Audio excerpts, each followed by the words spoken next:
Hello, everyone. Thank you so much for joining this track today. We have in store what I suspect will be a really tremendous presentation focusing on federated learning in pharma and biotech. With us today, we have Camille Marini, who is the Chief Technology Officer at Owkin.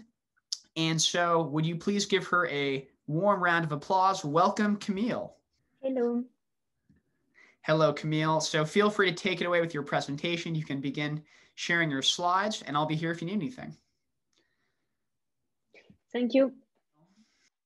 As you may know, so machine learning is data hungry. To build an efficient and a robust model, we need a lot of data, and we need diverse data. But the problem is that healthcare data are sensitive. So it's either personal data, so it's our medical records, for instance, or it's competitive data, such as drug discovery data. And also, these data are siloed. Today, there are data in each medical center or in each pharmaceutical company. If you are a data scientist, do you have access to the data you need to build your healthcare application? And in particular, can you leverage data from several sources, several hospitals or any type of institution providing data? Wouldn't it be amazing to make studies of treatment response in breast cancer with data from numerous hospitals? But on the other hand, if you are a data provider in healthcare, do you want to share your data with another party and put their privacy at risk? So I believe that to achieve a true medical revolution with machine learning, we need to assure that we are not compromising the privacy of the data and the governance of the data. And this is what federated learning enables. Before detailing what federated learning is, we're going to review together some challenges in machine learning today. And I have a quick video for you. Every day, millions of patient data points are collected from a wide range of sources. This ever-increasing data is the key to unlocking better health for everyone. Through recognizing patterns at a scale unachievable by humans, machine learning models power the discovery of relevant insights from this data. But when it comes to healthcare, the journey from big data to actionable insights is fraught with challenges. To spot patterns and build predictive models, machine learning algorithms require large volumes of highly diverse data sets. Typically, health data is stored in multiple locations in a multitude of formats. This heterogeneity dramatically reduces the efficiency in training classical machine learning models that usually stick to one modality. To ensure patient privacy, health technology must operate in strict compliance with the law. This makes healthcare data like genomic data more difficult to use and collaboration harder. I hope you enjoy this small video. And so I think in it, to build a robust model, we need data from, we need a lot of data and data from multiple sources. So the standard approach is to gather all the data in one server and train a machine learning model there. But it's not always possible, and especially in healthcare, because as mentioned before, data are sensitive. So either because it's personal or competitive data. At Owkin, we are a startup, and so if we want to do collaboration with several hospitals and we go and discuss with them, of course, they don't agree to share the data with us. I mean, they don't agree us to put all the data in one server and train our machine model there. And they are right not to want to do it. But a second reason why it might not be possible is when the data are too big.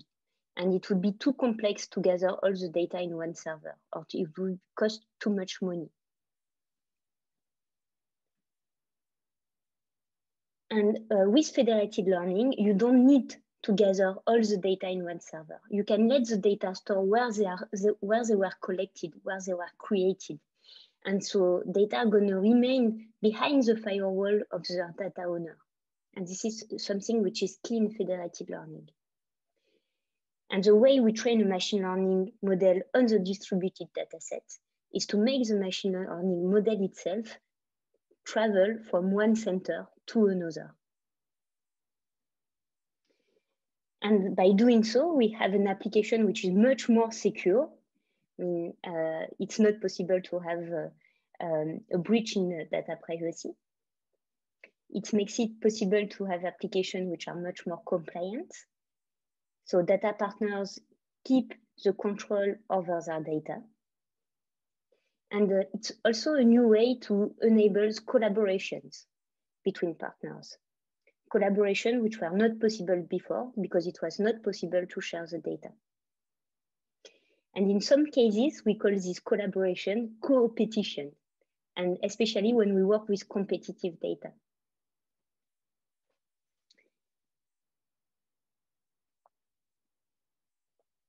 So this slide is an illustration of how federated learning works.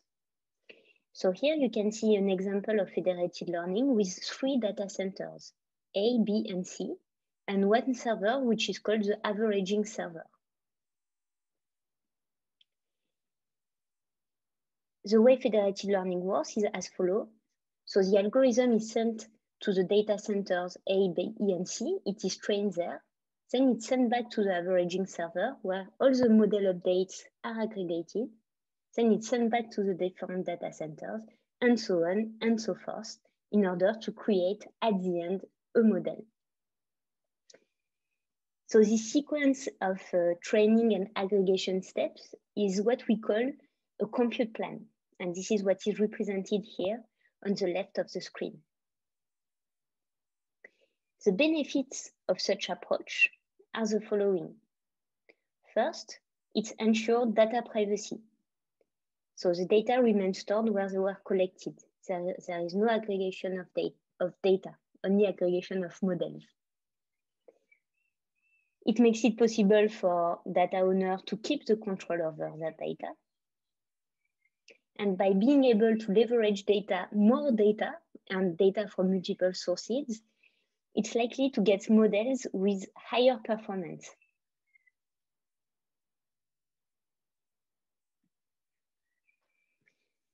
At Okin, very soon in the development of the company, we realized that federated learning was key for us. We needed it.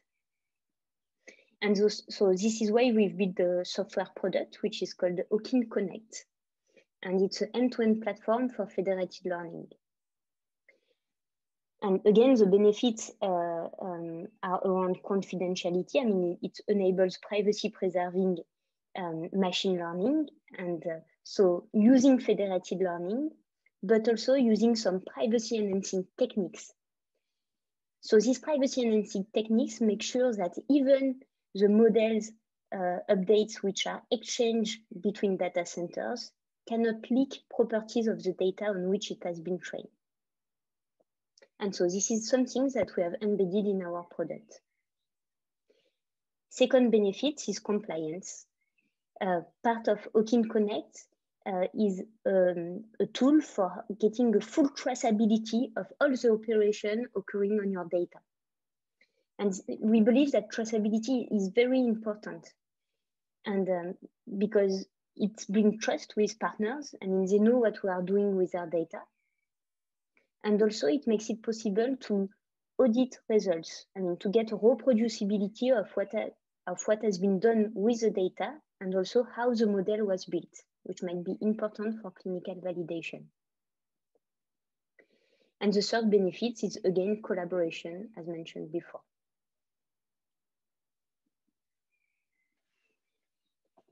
There are 3 different types of users who might be interested in federated learning. The first ones are data scientists. They want to train predictive models on distributed dataset. And Connect provides them a Python library to interact with a federated learning platform. and also with a command line interface. Second type of user are administrators or data guardians. They want to monitor computations, and above all, they want to monitor data access, what their data have been used for. And there is a graphical interface that can be used to do so, and with a monitoring dashboard. And of course, you can also use a Python library and the CLI.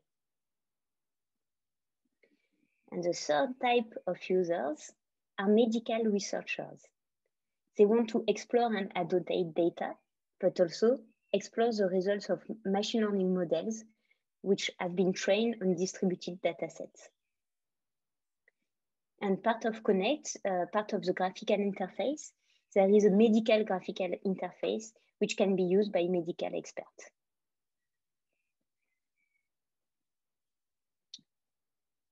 When we want to deploy a federated learning network, we need to deploy in each center this federated learning stack, which you can see here on the slide.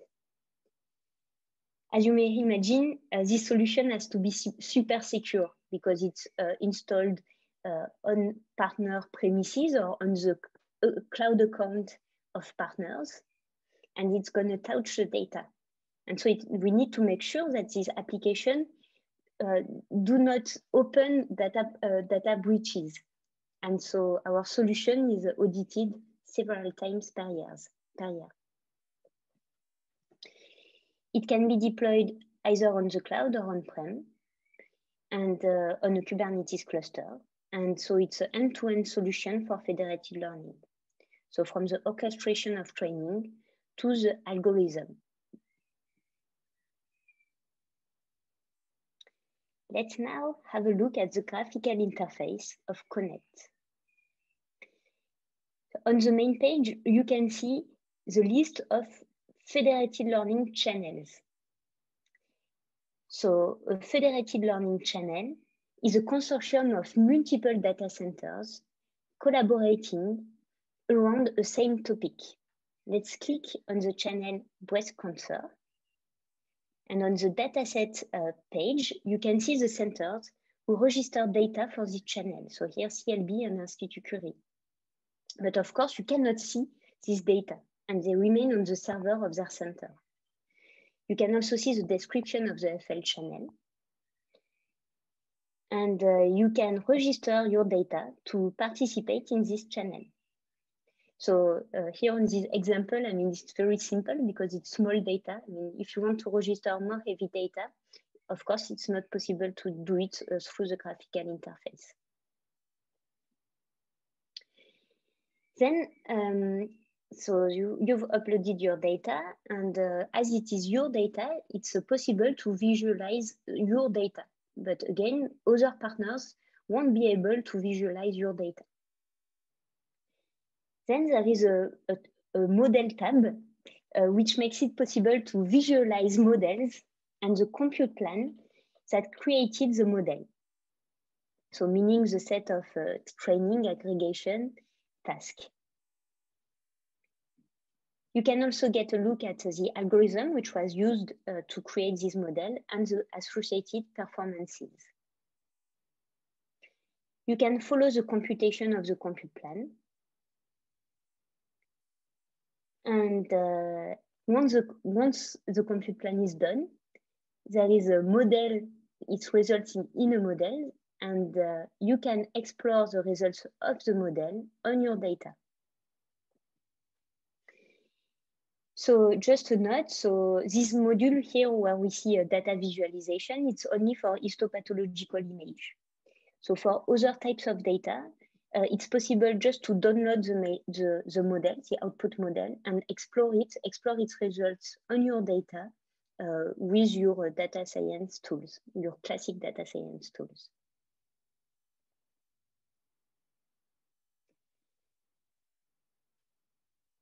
Okay, so now that we've seen how this Connect federated learning solution works, let's have a look at some federated learning case studies. So I'm going to start with case studies on open data, and then I'll show you some projects in real life, so on real data. So in this first case study, we investigated whether we can train survival model in a federated learning setting.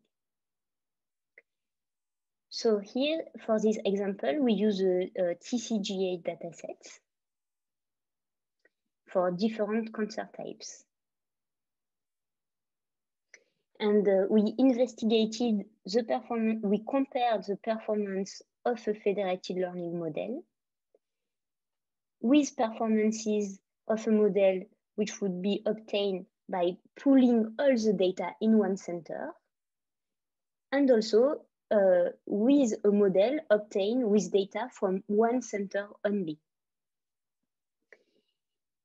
And we observed it in two settings. The first settings where we splitted the data into 5, mimicking 5 medical centers. And in this first setting here, we considered that the data distribution was approximately the same in each center. And what we observed is that the federated learning model, which is here, has the same performances than the model obtained by pooling all the data. And of course, it's better than the model which would have been obtained using data from one center only, which is here. Then we did the same study, but when we splitted the data, instead of considering that in each center the data distribution was the same, we used different data distributions. And here the results were the same. I mean, federated learning gave comparable results as pooling all the data, and of course, better results than creating a model on a single data set.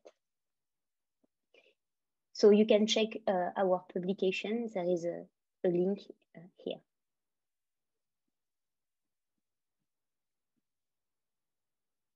A second case study is detecting biomarker with federated learning. So here what we were trying to do is to predict the ER status directly for histopathological data. And we consider data from TCGA for breast cancer. And so here you can see the distribution of the data. So it was 20% positive and a bit more than 70% negative. We splitted the data. So we did 3 different settings for this case study. We splitted the data into 3, so mimicking 3 different centers in 5 and in 7. And again, we compared performances between a local model, so model which would have been trained on data from one center only, with a pooled model, and model obtained with data centralized, and federated learning model. And we observe for these 3 settings that performances of the federated learning and pooled and in the pool setting are approximately the same. And it's always better than when we consider data from one center only.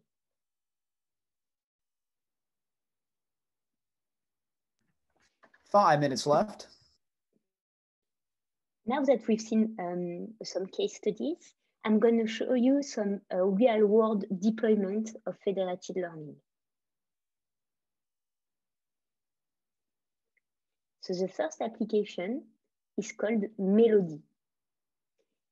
So the goal of this project is to apply federated learning for drug discovery with data from 10 pharmaceutical companies. As you may know, so in recent years, machine learning has been proven to be very efficient to accelerate the screening process for drug discovery. And in Melody, we want to go one step further, and we want to show that the benefits of building a machine learning models from the set of data owned by the different pharmaceutical companies. It's a project which started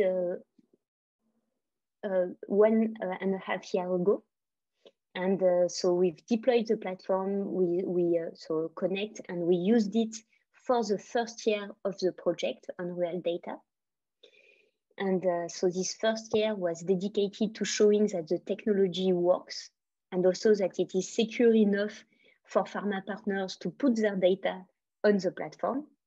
And as you may imagine, this is something that is key for this kind of application. Here, privacy is super important.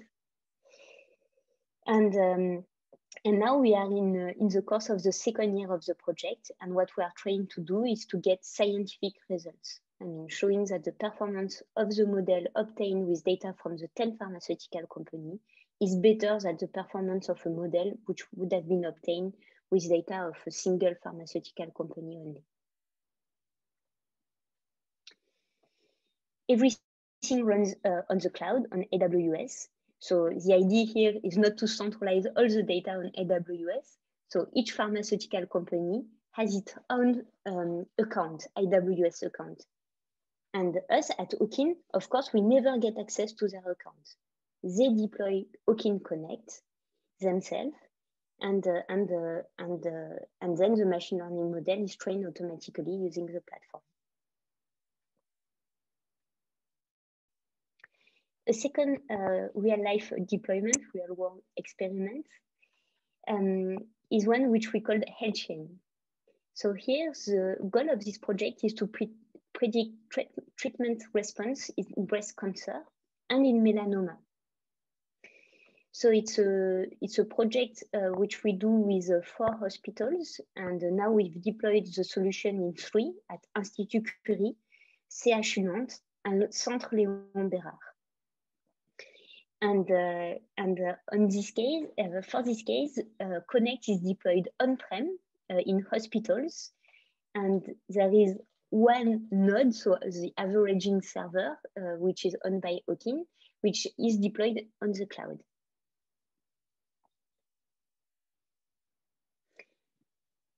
And we are publishing results of this study we are writing results of this study right now, and we hope to be able to publish it very, very soon. So stay tuned if you are interested in this kind of application. 1 minute left. Okay, so I presented to you a federated learning. So what can it solve? Where it can help in medical research. But if you have any question, and if at Owkin we could help you with federated learning, we have the technology that is ready for it, and we would be super happy to work with you in your federated learning project. So do not hesitate to contact me if needed. Thank you. Thanks a lot. Thank you so much, Camille. That was really tremendous. I know everyone in the audience is ready to give you a big virtual round of applause. And remember to go network with your other attendees, everyone who's here. And I hope you have a great rest of your day.